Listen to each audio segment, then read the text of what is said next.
I want to just step through like some of the signs that you get. Like I know you mentioned before feathers and coins and things like that, and I've got a lot of psychic mediums in my life. It's like I have Mm-hmm. this huge circle of them around me, and for a very good reason, obviously. But there's one in particular that I used to do a podcast with, and he would often mention the different signs that he would get, and feathers was one of those. But also a lot of people mention numbers. Like Mm-hmm.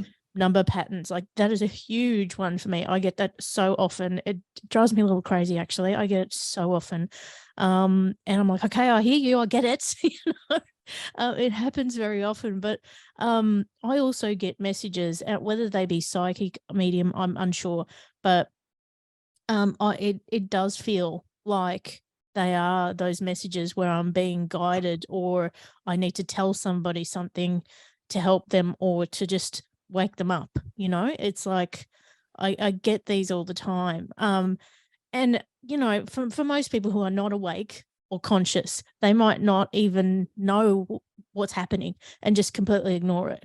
Like what kind of signs could they look for to know that Right. angels are trying to communicate with them? That's a good question. So there are many.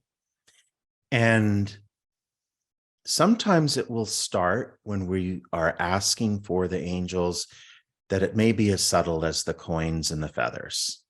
I mean, I've been in a space where I parked my car in the only spot that was available. I opened the door and I looked down by my driver's door and there's a white feather there.